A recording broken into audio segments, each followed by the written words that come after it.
Okay, so you've been told by the legacy media that crime is down, right? The FBI, they say the crime is down. And a lot of people across the country are going, whoa, hold up a second. If crime is down, why did somebody break into my car last week? And, anecdotal evidence is not actual statistical evidence.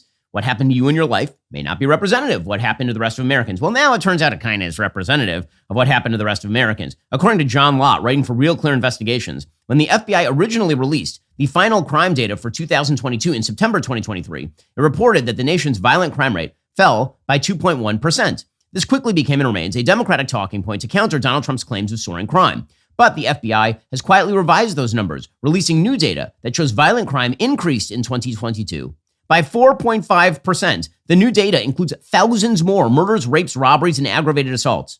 The Bureau has made no mention of these revisions in its September 2024 press release.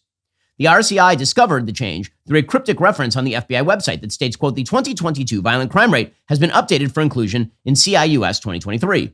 But there's no mention the numbers increased. One only sees the change by downloading the FBI's new crime data and comparing it to the file released last year. After the FBI released that new crime data in September, a USA Today headline read, violent crime dropped for third straight year in 2023, including murder and rape. It's been over 3 weeks since the FBI released the revised data. The Bureau's lack of acknowledgement or explanation about the significant change should concern researchers. I've checked the data on total violent crime from 2004 to 2022, says Carl Moody, professor at the College of William and Mary. There were no revisions from 2004 to 2015. From 2016 to 2020, there were small changes of less than 1 percentage point. The huge changes in 2021 and 2022, especially without an explanation, make it hard to trust the FBI data. The FBI did not respond to RCI's repeated requests for comment. The actual changes in crimes are extensive. The updated data for 2022 report there were 80,000 more violent crimes than in 2021. There were an additional 1,699 murders, 7,780 rapes, 33,459 robberies, and 37,091 aggravated assaults. So how exactly are you supposed to believe their 2023 numbers when they were lying about their 2022 numbers by leaps and bounds? Without that increase, the drop in violent crime in 2023 would have been less than half as large, only 1.6%, instead of the reported drop of 3.5%. Also, the FBI crime data relies on reported crimes. Most crimes go unreported, with only about 45% of violent crimes and 30% of property crimes brought to the police's attention. Since the FBI only tracks reported incidents and the gap is so large, researchers argue that when the media discuss crime rates based on FBI data, they should clarify it reflects reported crime, not give the impression that total crime is changing. So it turns out that the FBI basically buried its numbers and then didn't change the public facing of the numbers. Okay, that's wild. That is wild. So violent crime increased in 2022 by 4.5% after suggesting, the FBI did, that it had fallen by 2.1%. That is a spread of 6.6%. What? So once more, you want to undermine trust in our institutions. This is an amazing way to do that, for sure.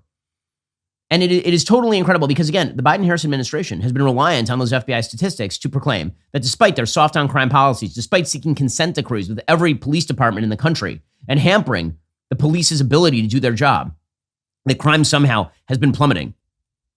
All of this is part and parcel of a bad left-wing take on crime in which the disconnect between the people who cover crime or the people who deal with crime and the victims of the crime is extraordinary.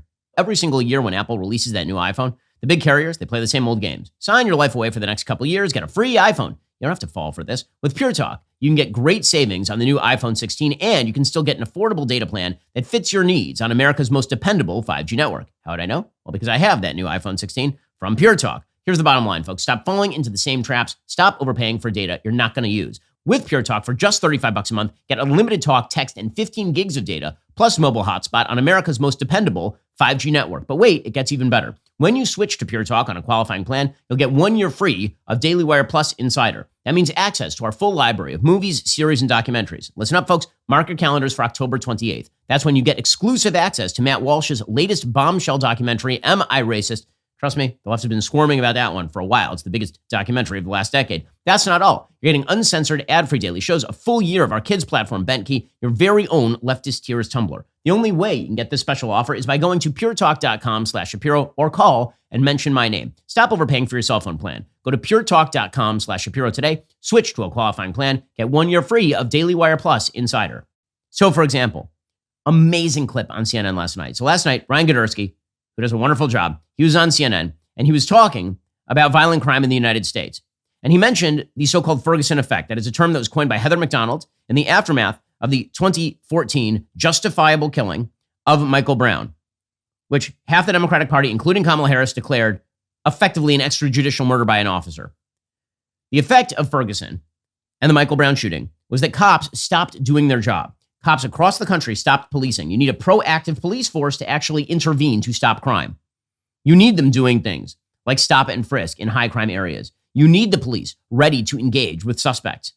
And instead, after Ferguson, because of the possibility that if you do your job, you're going to be dragged through a raging mob in media, many officers were like, no, I'm not doing that anymore. And so the crime rates skyrocketed. The murder rate skyrocketed. Ryan Godersky mentions this on CNN, and the entire CNN panel seems bewildered by this reality, despite the fact there was a massive increase in crime. You had a continuous drop in crime in the United States from 1994 all the way through 2014, and then it dramatically reversed itself in the 2014, 2015, 2016 period, and then it spiked again in 2020, 2021. And so when Godersky mentions the Ferguson effect or the Floyd effect, he is, of course, correct. But CNN, whose job it is to cover these things, is bewildered. They have no idea what he's talking about. They literally claim that he's making it up. The post-George Floyd riots resulted in an excess of over 15,000 black male deaths in this country. How? Yeah. The surge of violent crime, it was like Ferguson, the Ferguson effect and the Floyd effect. Respectfully, you got to explain to me how George Floyd's death. Yeah. Because I need causation here. Yes, because what happens is after the Ferguson riot and after the Floyd riot, policemen, in fear of their jobs many times and political coverage, pull back from their jobs, resulting in an increased level of homicide. Listen, I got to stop you there because, hold on. You can look at the Washington Post Ryan, we got to stop you there because you're literally making a connection out of your own conjecture. No, you cannot. It's a real thing. That. Look up the Ferguson effect. Look up the Floyd effect. It is a real term. You cannot. It's a real term. I didn't make this up. Invent a connection between two things just because you want that connection to be there. It's like a name. It's a real thing. You can look it up. It doesn't mean it's right. I mean, this is CNN.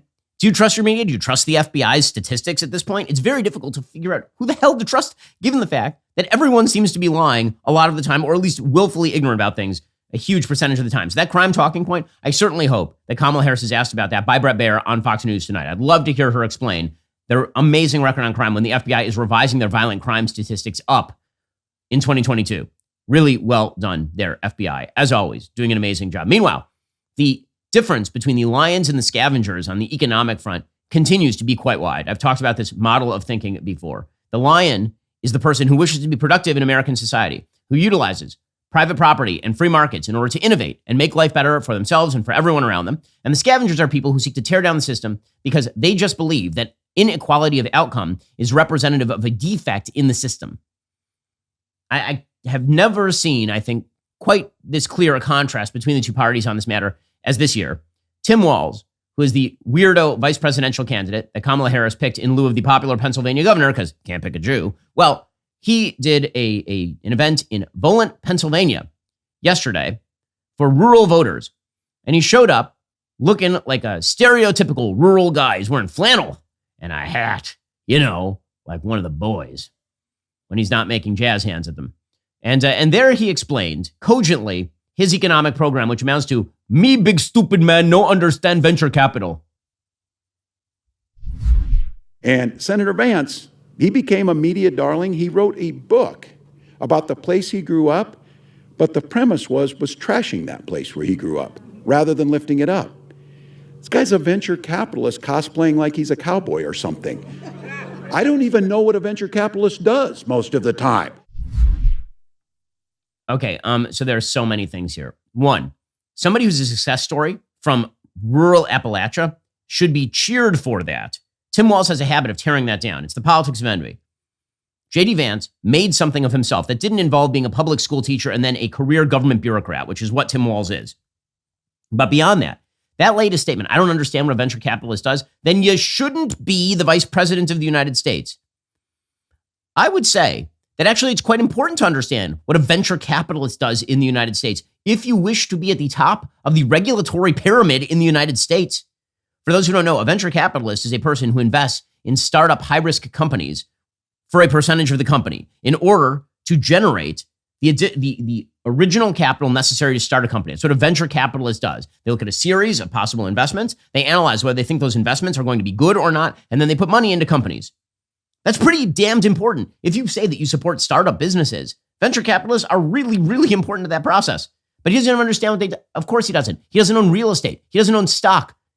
This doof took a government salary and apparently shoved it in his mattress like a financial genius. And now he wants to run the American economy? Tim Walz? It's absolutely unbelievable that a person with this level of economic incoherence has somehow achieved the near pinnacle of American power. Are you tired of the lies and the twists of the mainstream media talking points? Yeah, me too. Join me in my newest series, Fact, where I dismantle and bring truth to this tiring mainstream agenda.